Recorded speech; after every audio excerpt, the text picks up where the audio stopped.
Welcome all to a very special episode of Waaaay Offsides Live. It is our annual Waaaay Offsides Spooktacular. We're going to talk about everything that's terrifying about college football tonight. I know a lot of you are probably watching. I was trying to get a little I don't even know where that effect there. came from. I was trying to get a little effect there when you said spooky. I was trying to. No, I like it. Let's try to. You want to try it again? Ready? No, it's all right. We don't want to lose anybody. Okay. We don't want Lance to come on here and start yelling at us. Yeah. Talk football. Getting bored. Like Lance is going to be really bad during the watch back. What's up, Tim? Yeah, welcome. Brad in the house. Cat. Roll Tide. You jamming. That's my buddy Brad. What's up, Brad?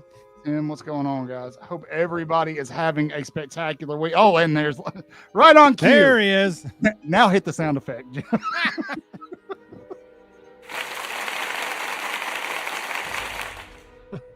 I hope that everybody is having a fantastic, wonderful week. We got a lot to talk about, man. There's a lot going on. I don't know where to start. There's a lot going on. How's your week going, Jeff? The week's going well. I like bye weeks. After a grind like that, we need a week off. The fans probably as much as the players do to heal up. I know the players got to heal up bumps and bruises. We got to heal up our mind and soul after a few of those games coming down like that. So, absolutely. That South Carolina game took a couple of years off of me. Down 8 with 3 minutes left. I was not feeling great about the sitch. But, you got to win games that you play bad. So here we go. There's a few names missing. And then there'll definitely Jeff told me before we started that we should leave the tombstones throughout the rest of the season and just continuously add them as the coaching carousel kicks up. Speaking of coaching carousel, we're going to talk about that. I'm on Lance too. I'm with you there. We're going to talk about that in a second too. Cat, up and down. Up and down. You mean is he having a code brown? Oh, yeah. Are you talking about that? Hey, man. This is one of those. He goes, I'll be right back. I'll tell Jeff pre-show, hey, man, if I just turn my camera off, if I just dip, I'll come back. Roll with it. All right. I'm with you, yeah. So let's talk about that game a little bit this weekend. Lance brings up Coach Cap, who a lot of people are kind of wondering and unhappy about. Alabama's offensive line looked like it regressed a lot at South Carolina. I want to remind everybody before we start this conversation, South Carolina is billed as a really bad team, and that's not incorrect, but understand that they had a lot of folks injured that they got back for that game coming off of a bye week, and it was South Carolina's offense that had been struggling. Their defense has actually been playing pretty well. Alabama had basically faced I saw a graphic today. Per conference, Alabama has faced 9 of the SEC's best pass rushers already this season. God. One of those was at South Carolina. So this is why everybody felt like this was the perfect game for them to lose, right? It's easy to pick that. Easy. Yeah. But, I mean, we didn't do our tackles any favors. You know, we had 5-step drops, long routes. You know, none of those, several of those plays, not to the very end on the last drive, were they designed for Ty to take, a shuffle up in the pocket and get a clear look. The play action stuff, those 5-step drops, those ends get a straight line to the quarterback. They don't have to do a move hardly at all. Yeah. So our tackles struggled, but we did not put them in the best position to adhere to their strengths, in my opinion. Yeah. And then if you go back and kind of watch, the tackles definitely weren't great, but the interior of the line struggled a lot in this game. And that was pretty surprising to me. Parker Brailsford didn't have the best outing, and he's been money since he's been in Tuscaloosa. I don't have an answer other than, first of all, obviously you got to there's some fatigue. Without a doubt, there's definitely some fatigue. That was a brutal stretch, 4 to 5 game stretch that Alabama went through that nobody else in the country has gone through. Folks can say what they want to about that South Carolina game. As well, they haven't been consistent all year. They were going to have a meltdown at some point. I'm just happy it happened in the game where Alabama ended up winning. Well, don't let the 3-5 record fool you. Like you said, they're getting judged in a vacuum. Just that, Alabama struggled with a 3-4 team. Anybody's would have gone in that night and struggled against the speed of that defense. There's a reason that South Carolina hadn't been given up 60 points a game. Yeah, and Tim, no, no, I disagree with this. Oklahoma will be the best in terms of edge rushers. The best defense overall that we're going to play. No one's talking about this, but it's going to be Auburn. Auburn's defense. If you guys have not, I hate Auburn just as much as you do, but I also their record is only what it is because their offense is abysmal. Their defense is they might have the best defense in the country, if not one of the best defenses in the country. But don't let Oklahoma and what's been going on with them fool you either. Their defense is still very, very good. I think it's a toss-up between Oklahoma and Missouri, who will be the best overall pass rushers or edges that we played. But I do hope you're right, Tim, because I am tired of playing really good defenses, man. So, in conference play, Alabama's defense is giving up 101 points. Yeah. Any guess on what Auburn's defense is giving up? The best defense in the country or in the league? 107. 107. Really? For the whole season, we've given up 146. Auburn has given up 149. So we are call me out. Scoring better than the best defense in the SEC. Dude, I'm telling you, if you go watch Auburn, you'll catch it. You'll understand why I'm not disagreeing with you. I just wanted you to be like, clear on that. Just making you look like an idiot in front of God. If you step back and look at the numbers, they're not that big a gap. We just give up a couple of gash plays, and so the narrative is that we aren't very good. But Tim, our defense has been money lately. Yeah, Tim, you're absolutely right about that. I agree with you. I don't trust Auburn secondary either, but their pass rush and their defensive line is extremely good, and it covers up a lot in that secondary. And Alabama's going to struggle mightily if the offensive line can't get it together like they did at South Carolina. Ty's going to have to make plays under constant pressure. I think going back to Alabama, to Lance's point here, the big issue with Alabama's offensive line is the fact that in run, they can't get out. Dude, they can't push anybody. No push. I did a video last week and took some stills from the game, from a couple of running plays that Alabama ran. And in each one, from the moment the ball snapped, the linemen are standing up. They don't move. There's no forward progression from any of the offensive linemen on run plays. It's a big problem. Yeah, it's mind-boggling. Hell, what's his name? Wound up on his ass in the first play of the Tennessee game. I'm curious, like, at what point does Alabama just say, forget constantly trying to run it on first down? I understand that's what you want them to do, but at what point do we go, okay, it's not going to work? Try something else. Stop going jam A gap, jam B gap, then it's 3rd and 12. You know, it's like they start running toss sweeps with Daniel Hill. He's getting 8-9 yards because the linemen that can't push, they can pull out and put their hands on somebody there. So that toss sweep that we started with Daniel Hill, Brailsford comes out there clean, wipes out 2 people, 9-yard gain. Like, let's try something else. But these jam A-gap plays are just wasting downs, and it's like killing momentum. You know, we have our foot on their throat. And what do? With 3 runs up the middle and punt. And it's like, what are we doing? Like, coming out of halftime, it's like it must be chiseled in stone somewhere that the first 2 plays of halftime have to be runs up the middle, regardless of the situation of the game. I don't care if you just pick 6 the ball right before half. We're coming out and going run up the middle. Mm-hmm. Doesn't matter what. Like, we need to get off of that. Well, what really got me specifically in the South Carolina games, Alabama drives down the field, right? They're on the goal line. They pull the running backs out and hand the ball off to Caden Proctor, who, of course, doesn't score. That was not on the goal line. That was on the 4-yard line. Well, you know what I mean. Way too far out. Yeah, but either way, my point is that they weren't confident, and that wasn't for novelty. That was because they weren't able to do anything else on the ground. So the thought, I guess, was just, why not try it? And your linemen have to block for that play to work. Yeah, which they did not do on that play. It's incredibly frustrating, and it's problematic, I think. I think that kind of led to Alabama's offense thawing out, like to Jeff's point, because Alabama wants to be stubborn about running the football, and I understand that, especially when you're trying to set up. My gosh.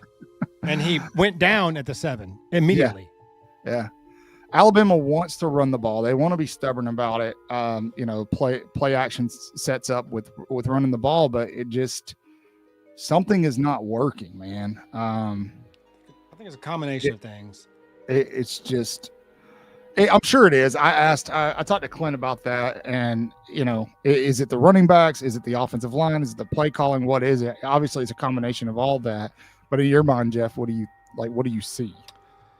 I think we can't keep plugging the same gap if we're not getting any push there or opening any holes there. So if we want to continue to try to establish the run, we should try to mix it up a little. Maybe a misdirection, a counter, maybe a couple of toss sweeps. It doesn't always have to be shotgun zone read up the middle. That's not our only running play. We've got these running backs have strengths that don't involve just putting your head down and plunging up near your lineman's butt. That's the jam play. When he bounces it outside, when he does, there's positive things usually happen, but it's rare because he's so tunnel visioned in his vision that he goes head down into the lineman's butt. Yeah. And it's weird because you had a couple of games there where it looked like the running game was starting to trend.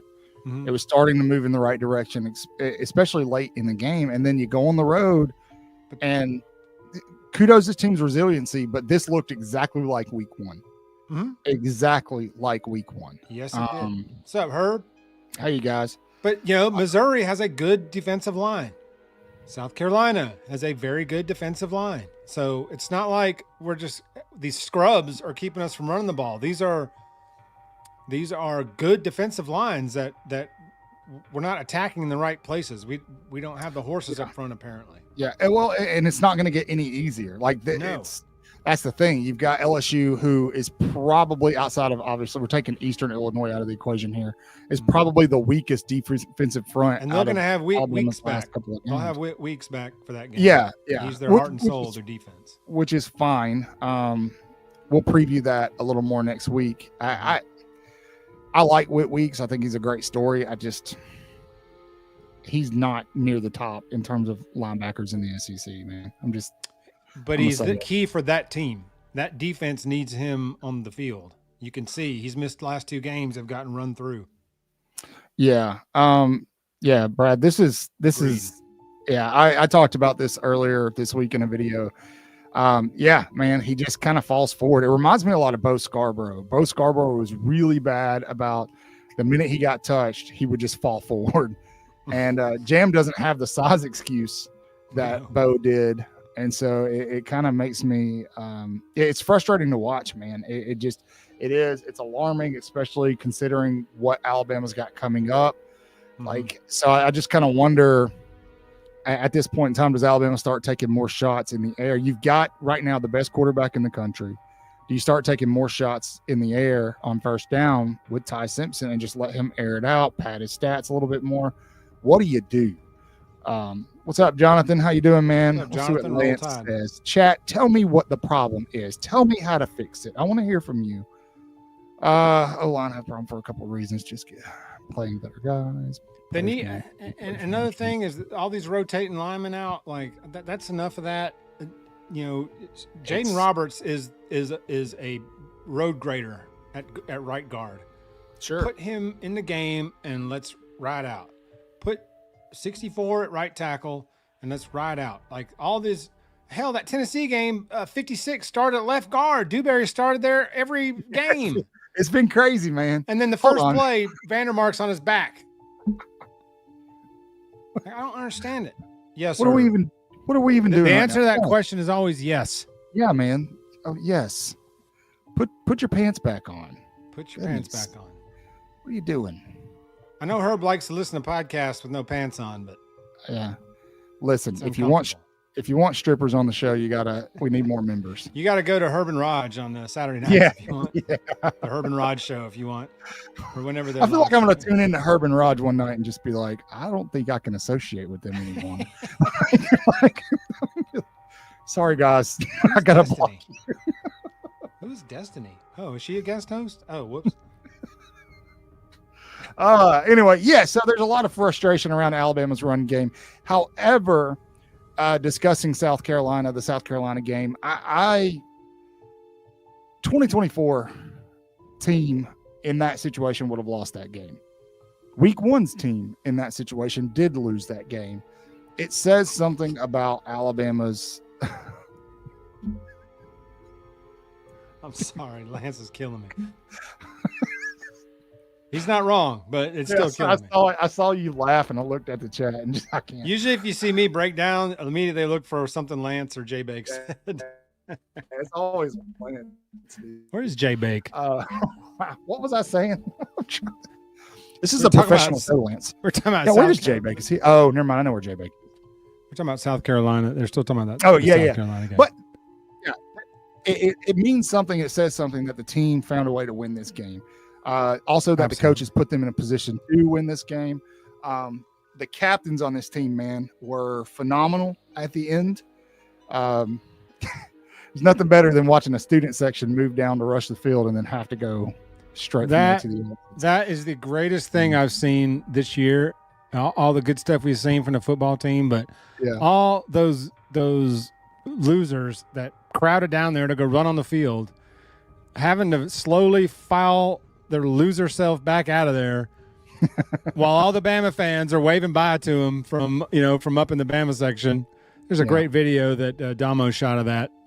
Absolutely. Old man wanting to fight somebody, and it's like, beat it.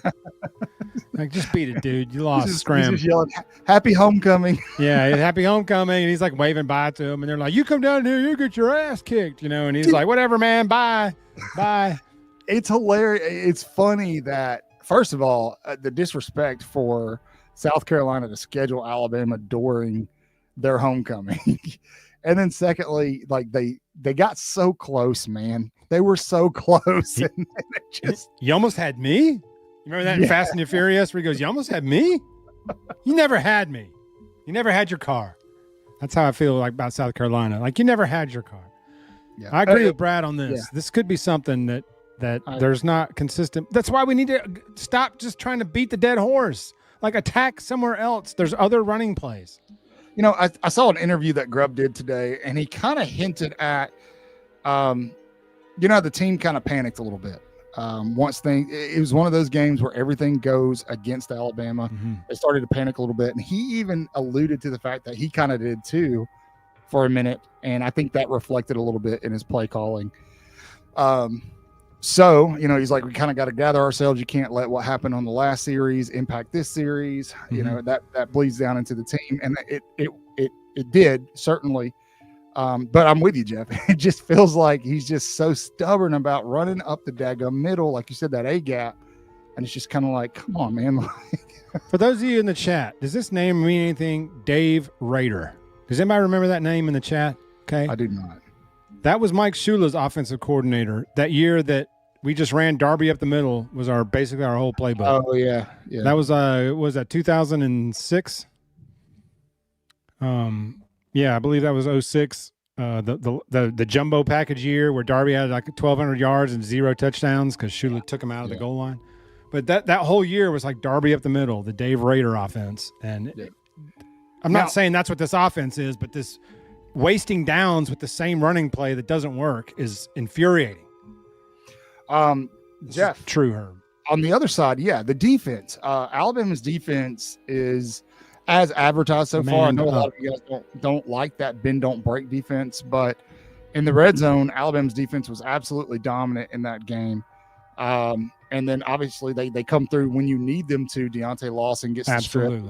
The best part about that is him like trying to get Tim Keenan to realize he's laying on a fumble, just quietly poking the ball up under there. Hey, but you know that the defense, that last touchdown they only gave up because they just come off the field and then we muffed the punt and South Carolina went right back on the field. And credit to them, they do what you're supposed to do off a play like that. They went Sellers on a straight run. That's attack a tired defense with a fast athletic quarterback. And credit to them, that's what they did, and they ran it right in. But that wasn't a methodical drive.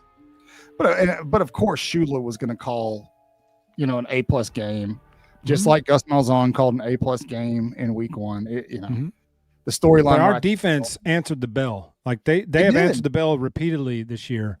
There's been a couple of tack-on TDs that have made games look a little closer than they really have been. But the defense has answered the bell many times this year.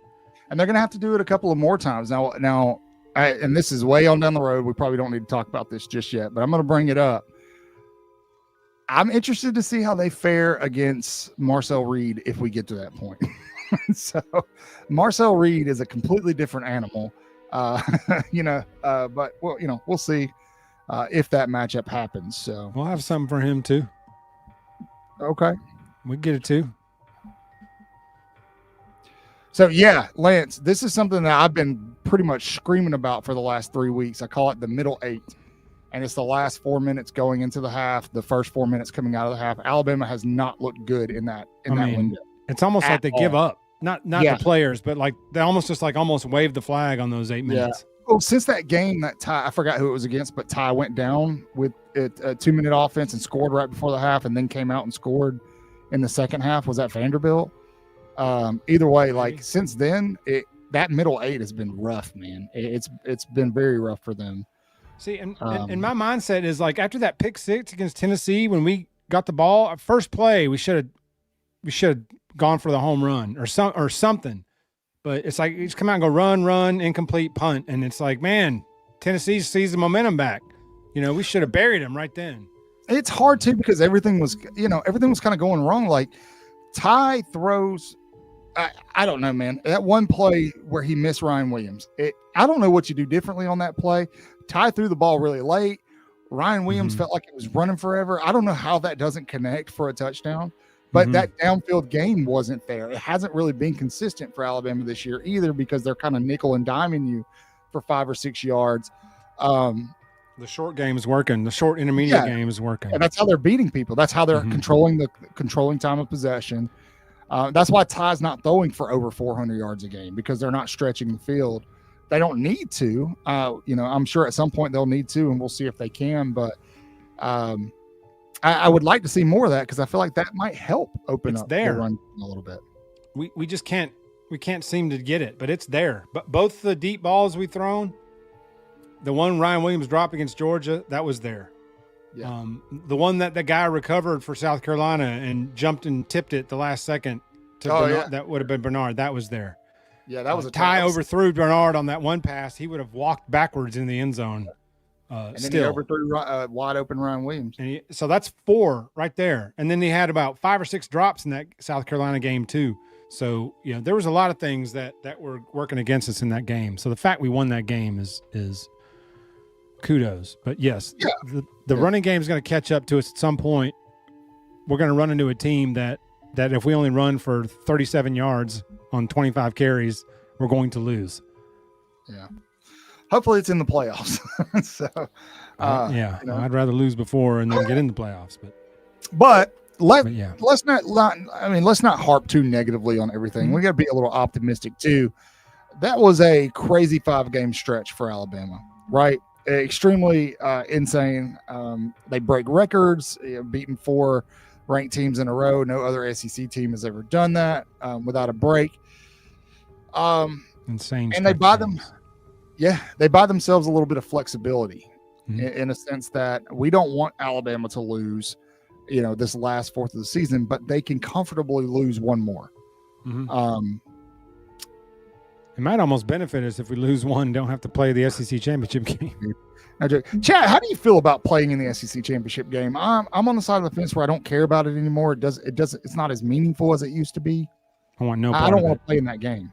No, I want no part of it. Other than it's completely unnecessary. A bye week.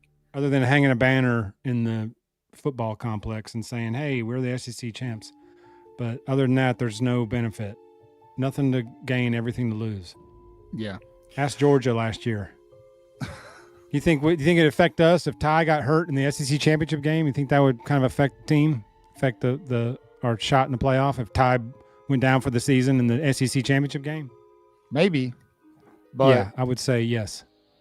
I actually trust Alabama's backups at quarterback, so maybe not the best example.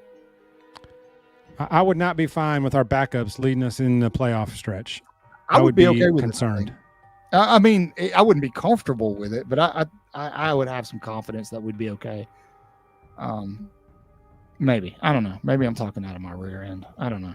No, I mean, we've got talent there, but that's a tough spot to put anybody in. Sure. In other news, I'm gonna change gears here really quick. Jeff, did you hear about the monkeys?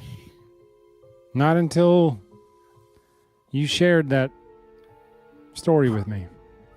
Well, here you go. I'm bringing it up on the screen. Jesus. Here for everybody to see. I can't. Guys,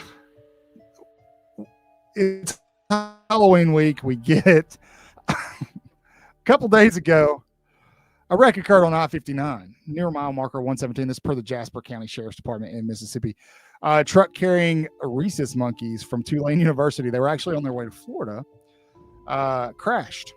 And the monkeys, which are approximately 40 pounds and aggressive to humans, require PPE. For those of you who don't know, that is personal protective equipment to handle. The monkeys carried hepatitis C, herpes, and COVID. This was too good of a story not to talk about, man. What happened? Somebody in the chat, how does this happen? Can you say CIA? Seriously, first of all, why do the monkeys have STIs and COVID? Right? Why are they aggressive to humans? There we go. It's the plot of the movie Outbreak. It was compelling enough that I was like, we got to bring it in and put it on and talk about it because something's not right. Something doesn't make sense. Why are they transporting these monkeys to Florida? What's going on? Jeff, I know you got thoughts on this. No. Come on, man. I don't understand why they're infecting monkeys with a bunch of diseases. That doesn't seem very fair to the monkeys. I love how uncomfortable you are right now. You're like, I don't know what to say about this. I don't know what to say, man. Can we please? That picture freaked me out. I'll be seeing that in my sleep. What this? No, I'm not looking again. I'll just believe that you're showing it again. Do you have a monkey fear? Do you have a phobia of monkeys? Everyone should. Were you watching the Oprah episode of the chimpanzee lady? Is that what happened? No, never. Monkeys. All I know, folks, if you're on I-59 and you see a rhesus monkey, you're allowed to shoot it. So have fun. Yeah, I'm sure the monkeys are ticked. They're going to start throwing their feces at somebody.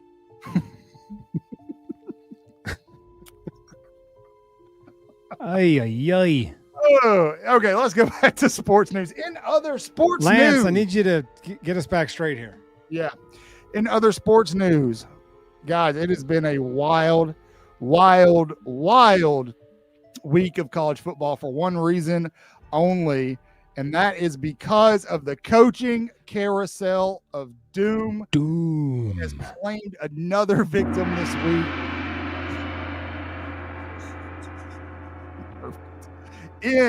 We ring the gong for every coach that gets fired.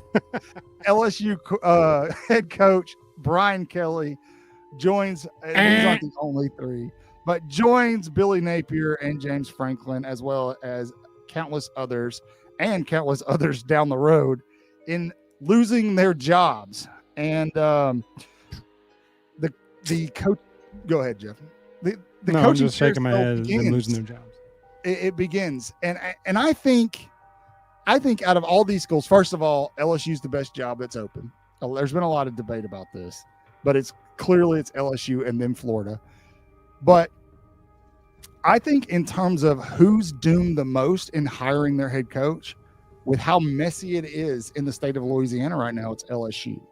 Have you been keeping up with the governor of Louisiana and everything that's going on with this? Well, he fired the AD a little while ago. I know. I was like, well, we're going to talk about that tonight. So basically, the governor of Louisiana is pissed. He is mad. He is upset, and he is worried that the citizens of the great state of Louisiana are going to have to foot the bill for Kelly's buyout.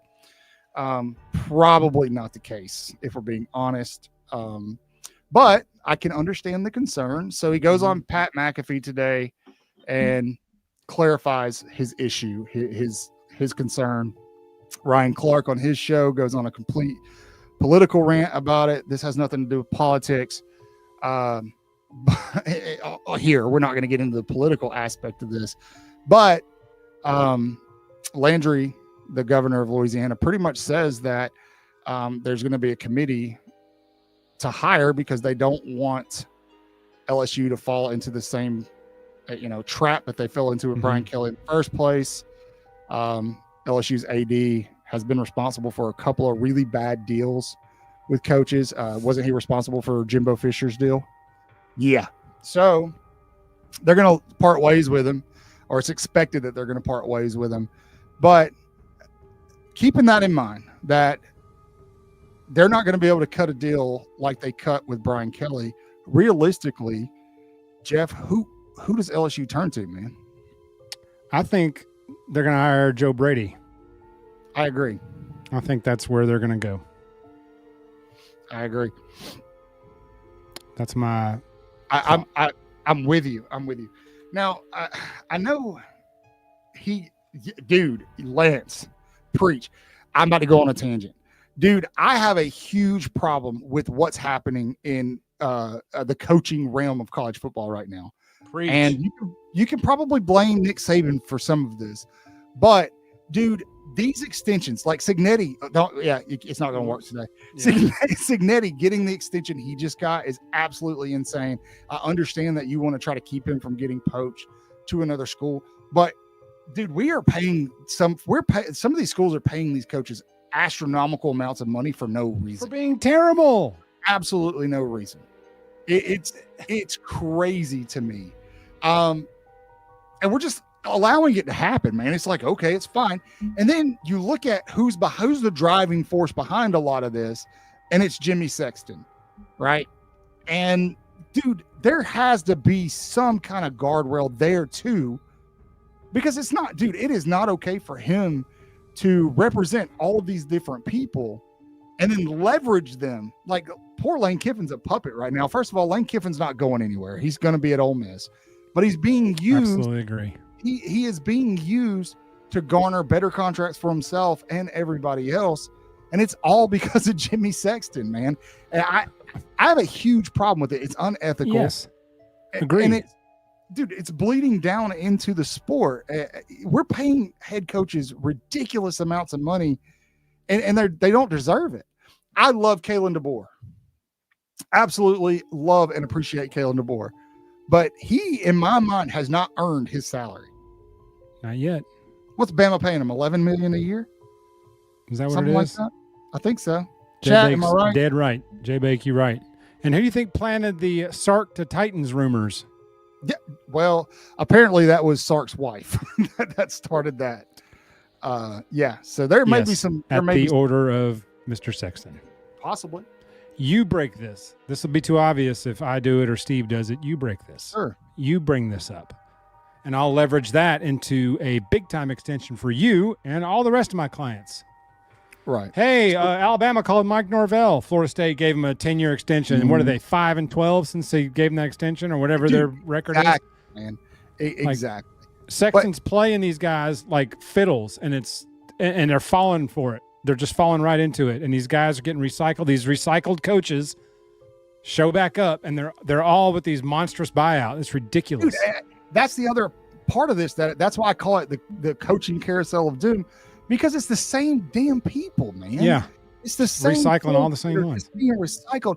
That I have a lot of respect for what Greg Byrne did. And I said this in a video. I'm sure Nick Saban had a hand in it, in thinking outside of the box and going and getting a guy like Kalen DeBoer, somebody that none of us really knew existed before the coaching search opened up at Alabama. And I think it's gonna pay off for the Tide. Do I think he deserves $11 million a year right now? No, he has done absolutely nothing other than make it to a national championship game to show me that he deserves that kind of money. But I get so frustrated watching these Florida fans and these LSU fans because they're just going through the same motions, man. Let's Lane Kiffin. Let's go get. It's all Lane Kiffin. Every job, Lane Kiffin. Everybody jumps to Lane Kiffin. Even Bam Nation jumped to. The first name we all wanted was Lane Kiffin.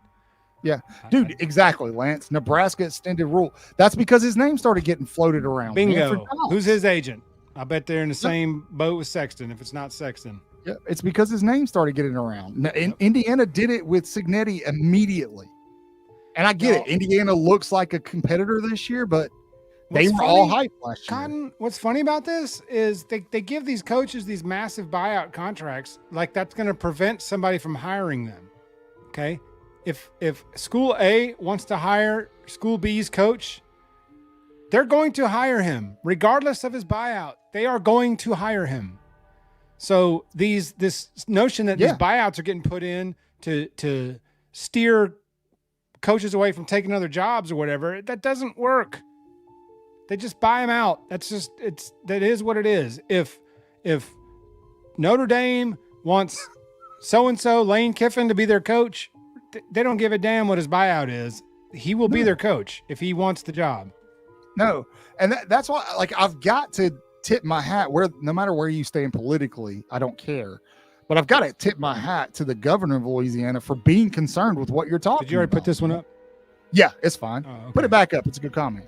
But I got to tip my hat for him being concerned about the financial aspect. I love that he said it out loud. Yeah. Everybody was thinking it. I love that he said, hey, we're concerned about the taxpayers footing this guy's bill if he sucks. Yeah, I'm not going to allow this AD to do the same thing again. Bingo. Because Kudos to that guy. Yeah, he's got to protect his constituents. Guys, these are, yes, I understand that their salaries they're not paid for out of tax money, right? There's a few different ways that those get paid for, but ultimately they are state employees. A head coach at a state-run school is a state employee. Dude, and we're talking just asinine amounts of money. Yes. Yeah, they are, J-Bay. They may not come directly from the taxpayers, but if you go up levels, they comes from the taxpayers in some way. Maybe not directly, but indirectly. If you drill deep enough, the money comes from the taxpayers. Whether it goes here, and then to the coach. Yeah. No, Dave Aranda, that's a good point, man. Aranda's kind of crap. Well, they didn't really. They passed on him when they hired Kelly, didn't they? Yeah. But they may circle back. Whoever hires You're LSU welcome. hires going to hire Coach O for their defensive line coach. I wish we would hire him. Why don't you go get Coach O again? And we need to ask Joy about that. Well, what was the issue there? I get it. He, after Burrow left, he kind of crapped the bed, but he didn't recruit like you have to. This is per my buddy I work with. That's a big LSU guy.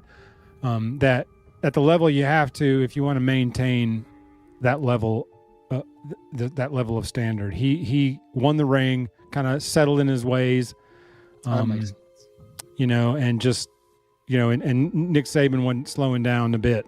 And that needs to be a next graphic you do, Cotton, is how many coaches Saban got fired in his 17 years. Oh, dude, it was a lot. I think it's like in the 20s. I'm almost positive. Me and John. He's still getting coaches fired. Yeah. And he's been retired for 2 years, and they're still firing coaches because nobody can do what he did. Hitting on boosters' wives. Truth. He's ruined it for everyone because everybody thinks the new coach should be competing for a title in year 2. And that's not realistic, despite what DeBoer's doing in year 2. But that's not really realistic. But everybody thinks so. Well, where do those expectations come from, Jeff? Your asshole. No, Nick Saban. That's where they come from. Yeah, that's where they're coming from. Nick Saban. That's why there's the expectation on these 5-star kids to come in and be superstars immediately. It's because of what Nick Saban did at Alabama. It's because of what Tua did coming into the national championship game. But it's because of those kind of stories. Yes, but what's funny about that is that that's not the way Saban did it. He built the roster up. It wasn't until the end where stuff started. But you rarely saw a bunch of freshmen running around out there. Now, in 17's an exception because there was a bunch of guys that contributed in that Georgia game. They were all freshmen. But usually it was a process. Special teams, into your depth chart, into the rotation. That's how it worked. Yeah. But the pressure to win a national championship that Nick Saban created on these head coaches is what leads to them going and getting a 5-star quarterback and immediately wanting to throw them into the fire. And they have to. They don't have the time. They don't have 3 years to. Well, Hugh does somehow, but not now with the transfer portal because if you don't, the kid's going to leave because they want to play, whether they're ready or not. But I had respect for Billy Napier in the sense that he talked heavily about you can destroy a kid's confidence by doing that. Yeah. And what's up, Randy? He's not wrong. What's up, Randy? How you doing, man? What's up, Randy? Good to see you, buddy. I have a lot, and so I just the whole thing's a mess. But in terms of LSU, who do I think is going to end up being the head coach? I'm with you, man. I'm with you. So I think he's the OC for the Bills right now. I think Brady's the OC for the Bills right now, but I think I think all the names that are floating around right now it's wishful thinking. We did the same thing when Nick Saban retired. Alabama. Oh my gosh, that was threw all kinds of names out there: Dan Lanning, Mike Norvell, Lane Kiffin. It's wishful thinking, and I think Joe Brady's the guy. Yeah, I know Joy won't be happy with that. I posted that and she immediately just said no. So I was like, okay. She will be on the show next Thursday in that game. We'll see if they don't have a coach by then, we'll see where she thinks they're going to go. I think Cat Summerall maybe, but I think Summerall wants the Auburn job. I think they're kind of waiting and seeing what's going on there. Also, somebody to keep in mind is Rhett Lashley. I think that if we should have right here in the graveyard, we should have a photo of Hugh Freeze with 1 foot in the grave because he's close to joining these folks on the screen. But Rhett Lashley is a name to watch for if that happens as well. Now on the other end, Florida. Now who do you think Florida targets? Ooh. Urban Meyer. I'm kidding. I don't know if Urban Meyer doesn't have heart for Florida. Randy can add something to this in the chat. Is Glenn Schumann going to be his name going to be kicked around anywhere? It will. It will. Our friend Ruben Foster in the chat would definitely agree with that. No, man, he's backed off of Schumann, man. Oh, really? Yeah, he's backed off of Schumann a good bit. So that's true, Randy. That's the hot seat game, Kentucky Auburn. Loser of that game's getting fired. Probably the winner of that game's getting fired too. It'll just be in a couple of weeks. Be later. Yeah. I'll tell you this: at this point, if Hugh Freeze loses the Iron Bowl, he's gone. He's gone. There's too much external pressure, man. If let's say hypothetically, because Auburn's schedule is not that tough. I think that Vanderbilt's their toughest game before. It's pretty favorable from here on out. Before Alabama. Yeah. So if we go into that Iron Bowl game and we win on like a 4th and 31 play, does Hugh get fired if it's a game like that, or if we go in there like 2011 and beat them 46-11 and just run them out? Does he any other year? Realistically, I would say yes, but Auburn is so in debt to former coaches, and then to compete with the jobs that are open right now. Is Auburn a better job than LSU? Is it a better job than Florida? You know, you've got Penn State open right now, Kentucky. Who else is Brian open? Kelly's prime for that Penn State job. Oh yeah, I think so too. I think that's why he was caught at the restaurant enjoying a nice lunch the next day. He knows he's got a job. He ate lunch and went to the airport and got on a plane. That's what happened that day. Yeah. I think. I don't know if they pull the trigger. I think they maybe give him one more year to see what the landscape looks like. It's just going to be so competitive to go get a good coach. Mm-hmm. But I tell you what, there's a guy down in Florida that if one of these big schools would pay attention, I think would be really, really good, and that's Alex Galesh. That's who I predicted last year to get the Florida job whenever Napier got fired. I did too. I think if Florida doesn't give him a fair shake, they're screwing themselves. But I think he's the one for Florida. I think that's just my opinion. Not yet. Yeah, Schumann's phone's not ringing like that just yet, Randy. But clearly a spot. It may be. All right. So yes, the coaching carousel of doom continues. It's going to get pretty. Lanning's not going anywhere either. I think we said that earlier. Lanning, I think. Oh, dude, people need to shut up about that, dude. Yeah. He's got a gravy job. He's got all the money he needs. Why would he go anywhere? It doesn't make any sense, man. That's how I feel about Lane Kiffin. Why would he leave Ole Miss unless dude? The thing is if Lane Kiffin goes to LSU and they're not competing for a national championship in year 2, year 3, there's going to be immediate pressure on him, right? Yes, we were just talking about about ripping about that, Randy. Yes. Yeah. But then if Lane Kiffin goes to Florida, same thing. If he's not competing for a national championship in 2 years, in 2 to 3, he doesn't have to be competing for a national championship at Ole Miss. He's going to this season. He's probably going to make the playoff. But even if he doesn't, he's close, right? The expectation isn't for them to win a national championship at Ole Miss. The expectation is to play in the postseason, just to be in the conversation. Do what? I said their expectation is just to be in the conversation. They're fine with that. And Kiffin's doing a great job. That's exactly what he's doing. And so he doesn't have that pressure. It doesn't make any sense. I get it. His wife is a Florida grad. Well, I don't know that he's even. Would Auburn hire James Franklin? I wish they would. Somebody's going to hire him somewhere, whether it's like Arkansas or Virginia Tech. Yeah, like Randy said, Virginia Tech. Somebody's hiring him. Yeah. Excuse me. Yeah. Somebody's hiring him somewhere.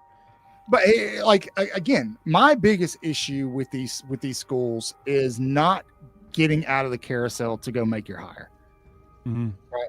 Steven, I would not be worried about James Franklin at Auburn, man. Tobias had a great point earlier, Cotton, where he said, just hire a coordinator and put the money towards the roster. Sure. I mean, absolutely, dude. Yeah. Absolutely. All right. Oh man, we've talked about that a little longer than I expected to. Hey guys, it's a slow night. Yeah. I guess everybody's watching the Dolphins game, doing different things, getting ready for the big spooky night tomorrow night. But if you're new here, please like and subscribe. There's 82 of you watching on X. I would assume the majority of you aren't subscribed over on Please YouTube. Go subscribe on YouTube. Yeah, please. Leave a big, if you're watching this after the fact, leave a big thumbs up on the video. Comment your favorite Halloween candy down in the chat. I'd be interested to hear it. Yeah. Jeff, good question, Caleb. Oh, sorry. I was answering Caleb's question. Oh, what did he ask? I think Jalen Hale is gone. Yes. Yeah, probably. It pains me to say that, but I think with the guys coming in, I just don't think that there's going to be a spot for him, unfortunately. Probably. He's a good player.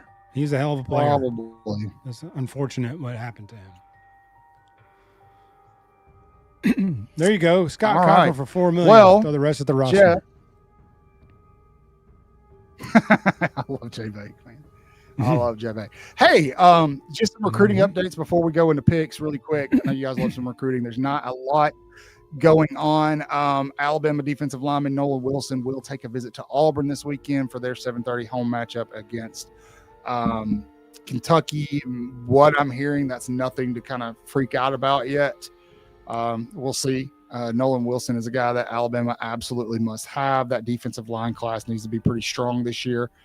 However, there is some fluttering going on about a couple of other guys that Bama's shooting after, as well as flipping a potential 5-star.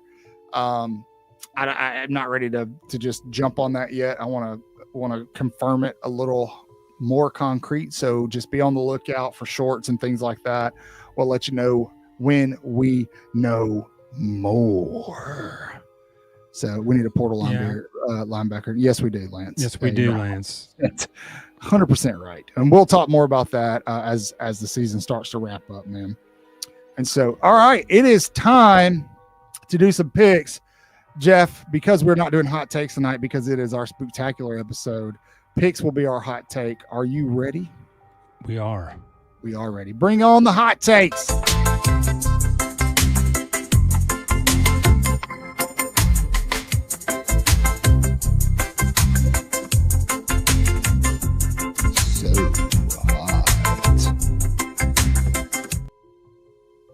Yeah, man. I love it. All right. Let's pick some college football games this weekend. Obviously, Alabama is on a bye week. Chris is in the Congo. I can't tell you why, but he is not putting together our lines. And Jeff and I do enough production stuff for this show. So you're just going to get straight up picks. We're not going to be picking against the spread and stuff like that today. So, all right, we'll pick a few of these. You've got a Big Ten matchup. The Penn State Nittany Lions will go take on the number 1 Ohio State Buckeyes. That's going to be an 11 o'clock kickoff. I don't know what the line is there, but that could be a tricky game for Ohio State. Could be, but I don't think Ohio State loses that game or even comes close. I think they beat them by 3 touchdowns. What are you seeing from Ohio State that makes you think that they're that good? It's not so much what I'm seeing from them. I think Penn State's wash out. Their quarterback situation's a nightmare. They don't have any real elite talent that I can, unless I've just missed it. But, Ohio State's just got NFL players everywhere. They haven't played, they haven't, what's the word I'm looking for? They haven't played every game like 2020 Alabama, I should compare. Sure. They've had their biggest win is Texas, 14-7. Texas is a 4-loss team. So I think it's just, it's almost like they're just sleepwalking through this small 10 season. And then when they get in the playoffs, they just have better players. And, you saw it last year. They lost 2 games, lost to Michigan, didn't care, got in the playoffs, and they never were challenged. Yeah. I think either Indiana or we're right about either Indiana or Ohio State. I don't know who it is yet. Obviously, they're on a crash course to play each other in the Big Ten Championship. So we'll find out. But right now, obviously, the safe pick will be Ohio State. I'll take that. Will be Indiana's first game against a ranked opponent since Oregon. Crazy. Absolutely crazy. All righty. The Vanderbilt Commodores, the top 10, number 9 Vanderbilt Commodores, still weird to say, will take on the number 20 Texas Longhorns at Texas. This too will be an early game. We get a good slate early in the morning this Saturday. Diego Pavia, the legend, he's starting to get Heisman love. There's a part of me that wishes they would lose this game just so people would shut up. But I also don't want to do any damage to Alabama's strength of record. So give me Diego Pavia. On the road. Is Arch playing? We don't know. We know that he was in concussion protocol at the beginning of the week. They're keeping that pretty quiet. Man, I cannot believe Texas would lose that game at home. It's a tough place to play. I think I'm going to go Texas here. I think Vanderbilt slips up on the road here. I just can't bring myself to pick Vandy on the road here.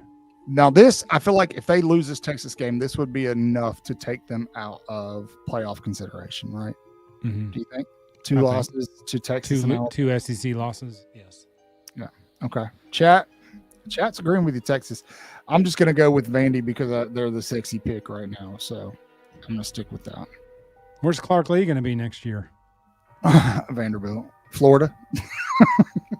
Dude, if he's at Vanderbilt, it won't be for long. How funny would it be? He needs to go now. Well, he needs to strike while the iron's hot. How funny would it be if Penn State went and got him? That would be hilarious. And then Vandy hired James Franklin back. They just basically traded coaches. Carousel of doom. Carousel, baby. It's all the big recycle. That's what we're going to call it, the big recycle. I love it. All right. Now, a game that I think is a little more interesting than anybody's willing to talk about. Another good morning game, 11 a.m. You've got the number 10 Miami Hurricanes headed over to Texas to take on the SMU Mustangs. Obviously, Miami's favored here. You don't know what depends on which version of Carson Beck you get. I think SMU could pull this one off, man. I think this is my if I had to pick an upset this weekend, this would be the one I'd pick. But in saying that, I'm going to go with Miami. That pass rush is legitimate. That defense is legitimate. I'm going to go with Miami. Yeah, I'm with you there. I can't pick against the U, despite Carson Beck. He's like, I want to, but I'd love to. I mean, you saw the real Carson Beck in their last game against Louisville. Sure. Exactly who Cotton has said he was for 2 years. You got a perfect 4K display of that. Absolutely. All right, a couple more. Let's pick 2:30 games. We've got number 2 Indiana going over to take on Maryland.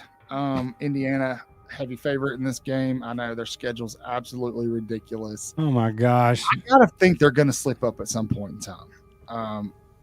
Honestly, I feel like if we want Ty Simpson, the Heisman chance to stay alive, we need Indiana to slip up at some point in time, just because the media that backs Heisman candidates, they don't care about level of competition.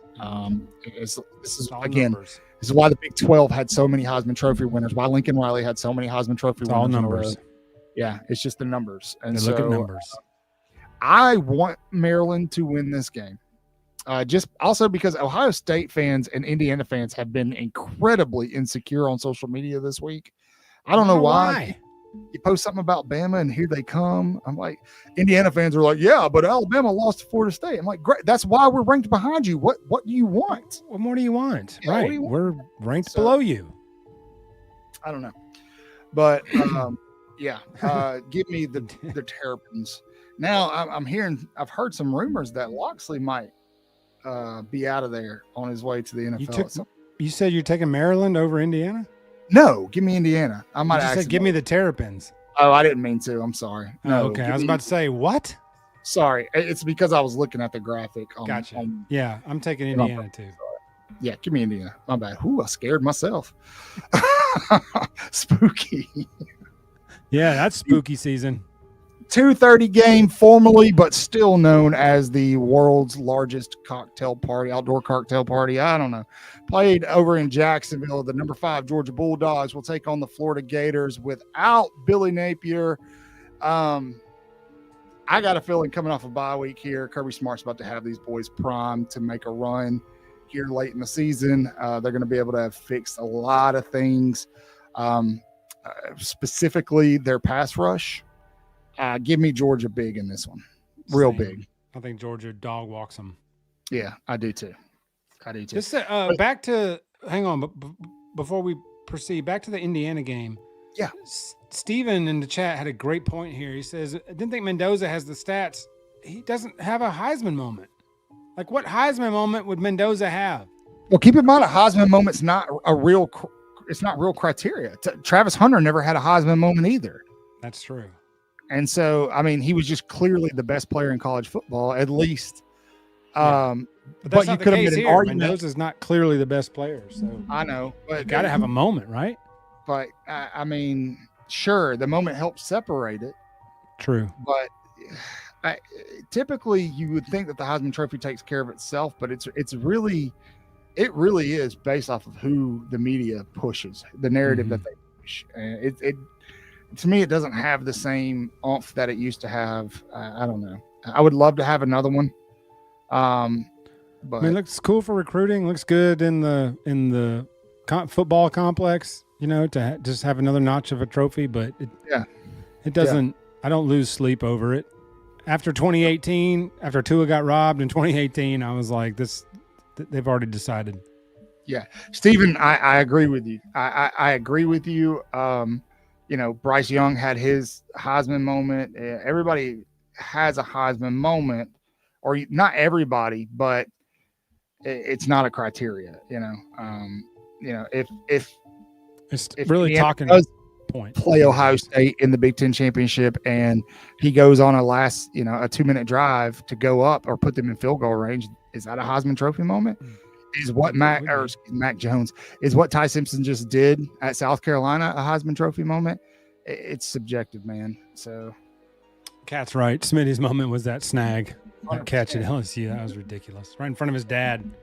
All right, so we're picking Florida to beat Georgia. Let's pick. No, I picked Georgia to dog walk Florida.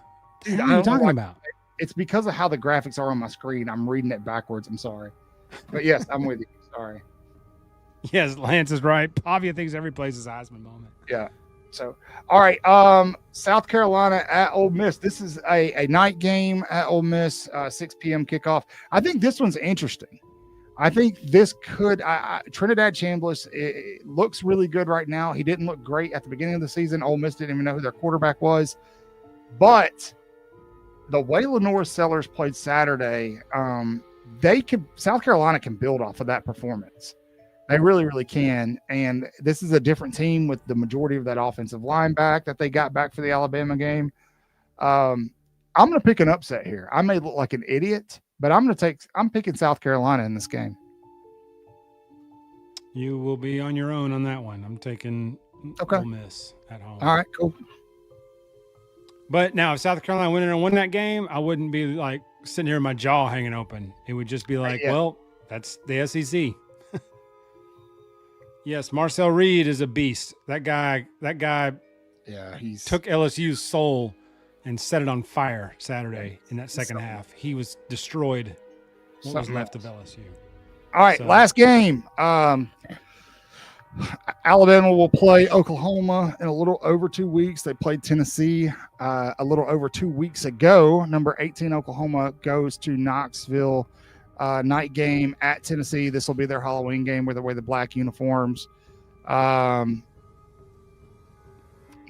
me the Vols here. Joey Aguilar isn't getting enough love. That dude's a good quarterback. I know we hate Tennessee, but that dude's legitimately a really good quarterback. He's a good quarterback. Tennessee's got a really good, really, really good pass rush. I think Tennessee exposes that defense here. Agreed.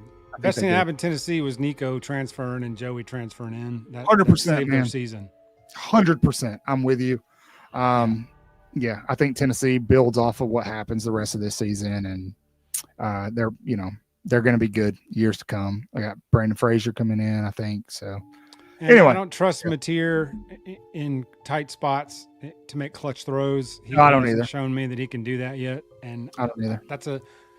That's a tough place to go win, even though we did it a lot. That's a tough place to go win a game. Sure, especially at night on Halloween weekend.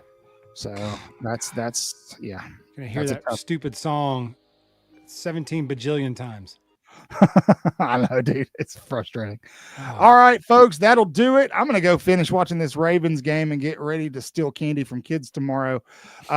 Jeff, how are you celebrating? We're going trick or treat tomorrow. When I get off here, I'm gonna go pick back up my Breaking Bad rewatch. I'm rewatching Breaking Bad, so That's fair. I rewatched that a couple months ago. So this is my 4th rewatch of that show. It's unbelievable. That show's so good. Gets better every time. Yeah, Caleb, we already talked about that a little bit. Yeah, Texas A&M that terrifies me. I would much rather A&M was legit. Play Georgia again. They're a legit team. Texas A&M's for real. Yeah. So, all right, folks, thanks for hanging out with us. I hope that all of you have a very, very, very happy and safe Halloween. If you don't celebrate, yes, Kat, you enjoy. That show is incredible. Justified's unbelievable. Anyway, I hope you enjoy. Are you and Kat done? I'll wait. Yeah. I can go longer if you need me to hype Justified a little more. Let's not. No, if you don't celebrate Halloween, I hope that you have a fantastic weekend. Enjoy your college football Saturday. Happy Reformation Day. Enjoy the rest. Enjoy your soul getting a weekend off. Yeah, for real, man. As always, you guys know the drill. Say your prayers, read your Bibles, wash your hands, horns down, beat Auburn and LSU and Tennessee too. Go subscribe. Roll Tide, y'all.